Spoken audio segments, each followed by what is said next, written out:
Bismillahirrahmanirrahim. Assalamualaikum warahmatullahi wabarakatuh. Yang terhormat Ibu Hajah Asrianti Masud, MSc MPD, selaku dosen pengampu mata kuliah praktikum fisiologi hewan. Yang saya hormati Teh Dipa Nurwulandari sebagai asisten praktikum fisiologi hewan. Sebelumnya izinkan saya memperkenalkan diri. Nama saya Gimnastiar Sulisul Makmun dengan 11920060044 dari kelas 5B Pendidikan Biologi. Di sini saya akan menjelaskan tentang praktikum yang pertama, yaitu praktikum metabolisme. Landasan teori.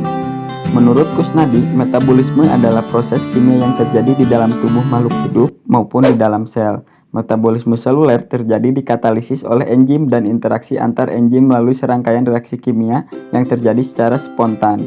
Proses metabolisme bersifat spesifik dan berjalan simultan tanpa kesalahan karena diregulasi oleh DNA di nukleus dengan hasil ekspresi yang dapat berupa protein di sitoplasma, retikulum endoplasma maupun jenis translokasi protein yang lain. Fenotip yang berbentuk berasal dari aliran DNA ke RNA menjadi protein melalui proses transkripsi dan translasi. Adapun tujuan praktikum metabolisme pada kali ini yaitu menentukan kecepatan metabolisme secara teoritis berdasarkan luas permukaan tubuh. Berikut adalah alat yang dibutuhkan pada saat praktikum metabolisme. Yang pertama ada timbangan. Timbangan badan untuk mengukur berat badan dengan skala kilogram. Yang kedua adalah meteran. Meteran adalah penggaris untuk mengukur tinggi badan dengan skala sentimeter. Selanjutnya adalah cara kerja. Nah, langkah yang pertama saya mengukur tinggi badan saya menggunakan meteran dan mendapatkan hasil 166 cm. Kemudian saya mengukur berat badan saya menggunakan timbangan dan didapatkan hasil yaitu 53 kg. Setelah didapatkan berat dan tinggi badan, langkah selanjutnya yaitu mengukur luas permukaan tubuh menggunakan diagram Charles de Bois. Di sini saya telah menyediakan diagram Charles de Bois-nya. Untuk penggunaannya yaitu menarik garis lurus atau dari tinggi badan menuju atau berat badan. Garis yang beririsan maka didapatkan luas permukaan tubuh. Karena tinggi badan saya yaitu 166 cm dan berat badan saya 53 kg, maka didapatkan luas permukaan tubuh yaitu 1,60 meter persegi. Kemudian menghitung basal metabolic energy atau BME. Mencari banyak kalori yang hilang per menit, per jam, per hari dapat dilihat dari daftar BME. Luas permukaan tubuh dikalikan dengan banyaknya panas yang hilang sesuai dengan umur dan jenis kelamin, maka ditentukan kecepatan panas yang hilang hasil metabolisme. Untuk perempuan, BME-nya yaitu 36,9 dan untuk laki-laki yaitu 41. Nah, untuk cara kerja selanjutnya yaitu menghitung BMR atau basal metabolic rate. Ialah energi yang dibutuhkan untuk mempertahankan fungsi fisiologis normal pada saat istirahat.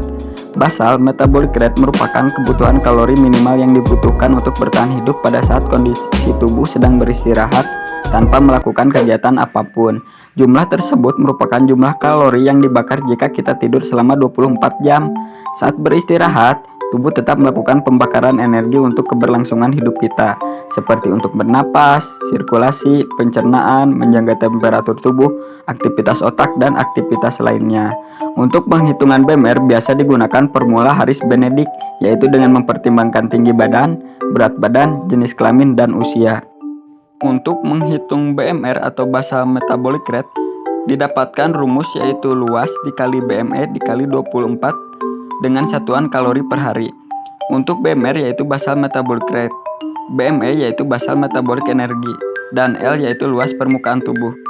Setelah mendapatkan data luas permukaan tubuh saya yaitu 1,60 dan basal metabolic energi saya yaitu 41, maka untuk menghitung basal metabolic rate yang saya miliki menggunakan rumus luas dikali BME dikali 24 dengan satuan kalori per hari.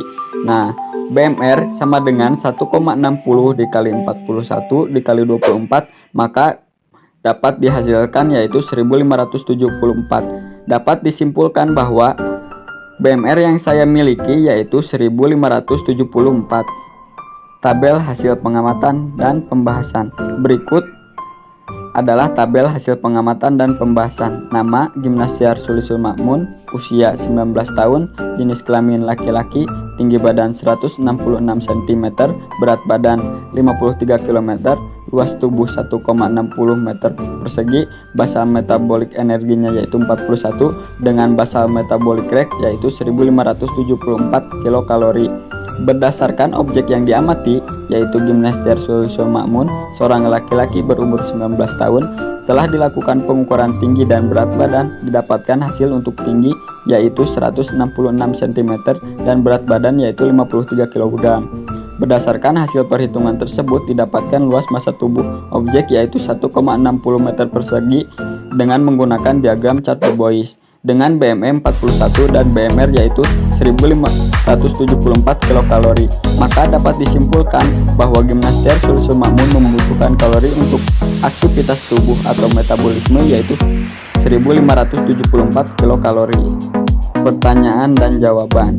Pertanyaan pertama yaitu mengapa berdasarkan hasil pengukuran yang telah dilaksanakan terjadi perbedaan kecepatan hasil metabolisme? Jawabannya ya adalah karena beberapa faktor yang mempengaruhi perbedaan tersebut. Faktor yang paling berpengaruh adalah faktor tinggi badan, berat badan, umur, jenis kelamin, dan permukaan tubuh.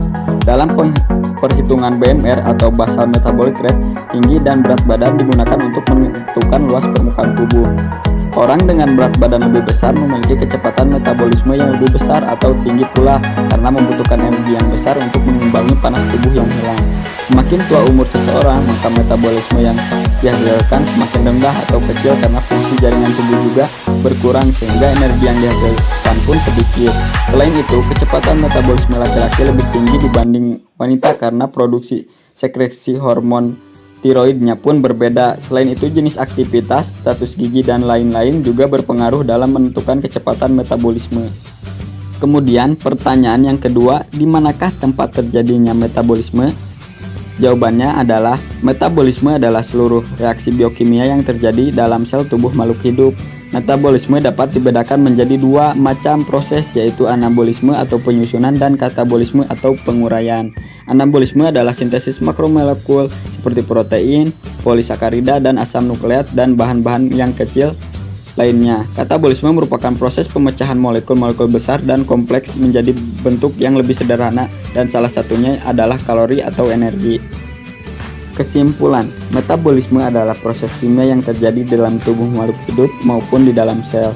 Metabolisme seluler terjadi di katalisis oleh enzim dan interaksi antar enzim melalui serangkaian reaksi kimia yang terjadi secara spontan. Reaksi ini selain melibatkan berbagai jenis metabolit juga dapat menghasilkan energi maupun mendaur ulang komponen yang sudah tidak diperlukan lagi oleh tubuh. Karena banyak beberapa faktor yang mempengaruhi perbedaan tersebut, faktor yang paling berpengaruh dalam metabolisme adalah faktor tinggi badan, berat badan, umur, jenis kelamin, dan permukaan tubuh.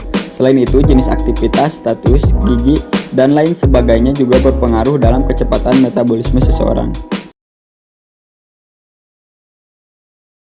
Sekian penjelasan mengenai praktikum metabolisme kali ini. Semoga bermanfaat. Terima kasih. Wassalamualaikum warahmatullahi wabarakatuh.